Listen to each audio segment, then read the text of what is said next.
অধিকার। শ্রমিকদেরকে ইসলাম কমপক্ষে 7টা অধিকার দিয়েছে। কয়টা? 1 নাম্বার, ইসলাম একজন শ্রমিককে প্রথম যে অধিকারটা দিয়েছে সেটা হচ্ছে কাজ শেষে, শ্রম শেষে তার পারিশ্রমিকের অধিকার, মজুরি পাওয়ার অধিকার, কাজ শেষে বেতন পাওয়ার অধিকার। কাজ করেছেন তো আপনি বেতন পাবেন, এটা আপনার অধিকার। বেতন বা পারিশ্রমিক এটা একটা কর্মজীবীর অধিকার। আপনার কোম্পানির মালিক যে আপনার বেতন দেয়, এটা কি দয়া করে? করুণা? তো এটা যদি করুণা হয়, সে যে আপনার কাজ করে দেয়, এটাও তো করুণা। এটা তো আর বড় করুণা, কি বলেন? আপনি যে স্যালারি পে করেন, এটা যদি করুণা হয়, সে যে পরিশ্রম করে, সে তো আর বড় করুণা করে আপনারে। তার কারণে তো আপনার কোম্পানি টিকে আছে, ঠিক কিনা বলেন? তাহলে এটা করুণা নয়, এটা শ্রমিকের অধিকার। এবং বিশ্বনবী সাল্লাল্লাহু আলাইহি ইসলামের সেই ঐতিহাসিক বাণী, তিনি বলেছেন, আতুল আজীরা আজরাহু ক্বাবলা আন ইয়াজিফা আরাকুহু। ঘাম শুকিয়ে যাওয়ার আগে শ্রমিককে তার পারিশ্রমিক বুঝিয়ে দাও। সুবহানাল্লাহ, বিশ্বনবীর ঐতিহাসিক বাণী। এখন জাতিসংঘ আমাদেরকে শিখায় যে শ্রমিকের মজুরি দিতে হবে, অন টাইমে দিতে হবে, স্যালারি দিতে হবে, এই করতে হবে, সেই করতে হবে। মানবাধিকারের কর্মীরা আমাদেরকে শিখায়, তারা শিখানোর 1500 বছর আগে বিশ্বনবী সাল্লাল্লাহু আলাইহি ইসলামের ঐতিহাসিক বাণী, তিনি বলেছেন, আতুল আজীরা আজরাহু ক্বাবলা আন ইয়াজিফা আরাকুহু। শ্রমিকের ঘাম শুকাবার আগে তার মজুরি পেমেন্ট করে দাও। সুবহানাল্লাহ ওয়া বিহামদিহি। ঘাম শুকিয়ে যাওয়ার আগে, মানে অন টাইম, দ্রুততম সময়ে শ্রমিককে তার মজুরি দিয়ে দাও, তার বেতন দিয়ে দাও।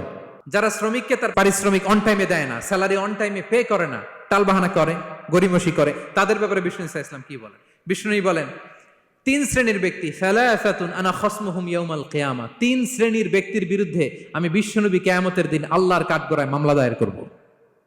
আমি বিশ্বনবী 3 শ্রেণীর ব্যক্তির বিরুদ্ধে আমি বিশ্বনবী আল্লাহর সুপ্রিম কোর্টের কাঠগড়ায় মামলা দায়ের করব। এর মধ্যে 1 শ্রেণীর ব্যক্তি হচ্ছে রাজুলুন ইস্তাআজারা আজীরান ফাস্তাওফা মিনহু ওয়া লাম ইউতিহি আজরা। কোন ব্যক্তি যে শ্রমিক নিয়োগ দেওয়ার পরে তার কাছ থেকে কাজ বুঝিয়ে নিয়েছে, কিন্তু তাকে তার প্রাপ্য বুঝিয়ে দেয়নি। এরকম ডাকাত আমাদের সমাজে আছে না নাই? কাজ ঠিকই বুঝে নিছে, কিন্তু তার প্রাপ্যটা বুঝিয়ে দেয়। বিশ্বনবী বলেন, তার বিরুদ্ধে আমি মামলা দায়ের করব। প্রিয় ভাইরা, বুঝে থাকলে উত্তর দেন। বিশ্বনবী যার বিরুদ্ধে মামলা দায়ের করবে, তার জান্নাত তো একেবারে ডাইরেক্ট, তাই না? হ্যাঁ, সুন্দর বলছে একজন, তার কোনো জামিন নাই, ঠিক কিনা বলেন?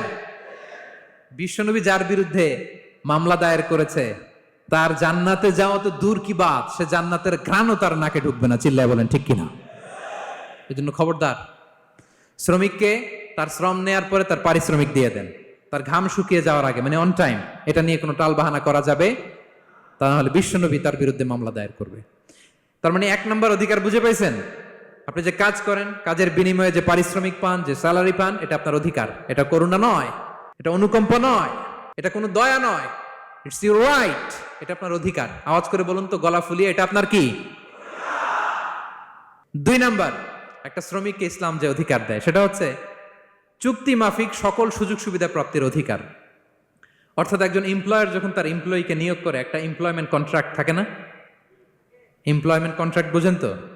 একটা চুক্তিপত্র থাকে, এখানে ফিক্স করা থাকে ওয়ার্কিং আওয়ার্স, কয় ঘন্টা আপনি কাজ করবেন, আপনার জব স্পেসিফিকেশন, কি করবেন কি করবেন না, আপনার স্যালারির ব্যাপারে থাকে, কত স্যালারি দিবে, কখন দিবে, আবার আপনি ওভার টাইম করলে এক্সট্রা পে করবে, আপনি রেগুলার কাজ করলে ঘন্টায় per hour 20 ringgit, overtime করলে 40 রিঙ্গিট। তারপর আপনি কখন ব্রেক নেবেন, একটা ব্রেক থাকে না, যে এই টাইমে একটা ব্রেক দিতে হবে, এগুলো মিউচুয়াল আন্ডারস্ট্যান্ডিং এ এমপ্লয়মেন্ট কন্ট্রাক্টে থাকে। আপনি হলিডে কখন করবেন, ছুটি থাকতে হবে। টানা 7 দিন কাজ করানো যাবে বলেন? না, আন্তর্জাতিকভাবে এটা নিষিদ্ধ। টানা 7 দিন কোনো কাজ নাই, 1 দিন তার হলিডে থাকতে হবে, তার অ্যানুয়াল লিভ থাকতে হবে। Right to rest and leisure, বিশ্রামের একটা সময় লাগবে। এই যে 1 মে আন্তর্জাতিক শ্রমিক দিবস, এটা শুরু হয়েছে কিভাবে? ইউনাইটেড স্টেটস অফ আমেরিকার শিকাগোতে 1986 সালে এই কাজের বিরুদ্ধেই তারা আন্দোলন করেছিল। টানা 7 দিন তাদেরকে দিয়ে গাদার মতো খাটুনি খাটাতো, দাসের মতো তাদের সাথে আচরণ করা হতো। তারা আন্দোলন শুরু করেছিল, 8 জনকে গুলি করে নিহত করা হয়েছিল। সেখান থেকে এই মে দিবস। কিন্তু বিষ্ণু ঈসা ইসলাম 1500 বছর আগে এই শ্রমিকদের অধিকারের ব্যাপারে সোচ্চার ছিলেন। আলহামদুলিল্লাহ বলেন। তাহলে right to rest and leisure, UDHR, universal declaration for human rights, এগুলো সব নির্ধারিত আছে। তার মানে একজন শ্রমিকের 2 নম্বর অধিকার হচ্ছে চুক্তি অনুযায়ী সকল সুযোগ সুবিধা প্রাপ্তির অধিকার। আপনার চুক্তি করছেন, আপনি এটা এটা দিবেন, কিন্তু কাজের পরে আপনি ফ্যাসিলিটি দিচ্ছেন না, এটা করা যাবে? বলেন, করা যাবে? আল্লাহর কোরআন কি বলছে শুনুন। আল্লাহর কোরআন বলে, ইয়া আইয়ুহাল্লাযীনা আমানু আউফু বিল উকুদ, O you who believe fulfil your contract, ও বিশ্বাসীরা তোমরা তোমাদের চুক্তি পূর্ণ করো। ও আউফু বিল আহদি ইন্নাল আহদা কানা মাসউলা, তোমরা যে কমিটমেন্ট করেছো, যে কন্ট্রাক্ট করেছো, এই চুক্তি তোমরা পূর্ণ করো। তা না হলে কিয়ামতের কঠিন ময়দানে এই চুক্তির ব্যাপারে, কন্ট্রাক্টের ব্যাপারে, এই এগ্রিমেন্টের ব্যাপারে আপনারা জিজ্ঞেস করবে কে? তাহলে যা চুক্তি করেছেন সুযোগ সুবিধা তাই আপনাকে দিতে হবে। মালিক ভাইয়েরা মনে থাকবে তো নাকি? এগ্রিমেন্টে যা যা বলেছেন, যা যা লিখে সিগনেচার করেছেন তাই আপনাকে দিতে হবে। আদেশটা কার? সবাই বলুন। আপনি মন চাইলে হায়ার করবেন, আর পরের দিন ফায়ার করবেন, এরকম করা যাবে? হ্যাঁ, চাইলে হায়ার ফায়ার, মন যা চায় তা করবেন, এটা করা চলবে না। তাহলে 2টা অধিকার গেল। 3 নম্বর, একজন শ্রমিককে ইসলাম যে অধিকার দিয়েছে সেটা হচ্ছে সুন্দর আচরণ পাবার অধিকার। তিনি আপনার ফ্যাক্টরির ওয়ার্কার, আপনার স্টাফ, এজন্য যা মনে চায় তা আচরণ করবেন, দাসের মতো আচরণ করবেন। এটা করা যাবে? আওয়াজ করে বলেন, করা যাবে? বিষ্ণু ইসা ইসলাম ইন্তেকালের আগে পুরা উম্মাকে 2টা বিষয় ওসিয়ত করেছেন। আওয়াজ করে বলুন তো কয়টা? 1 নম্বর হচ্ছে নামাজ।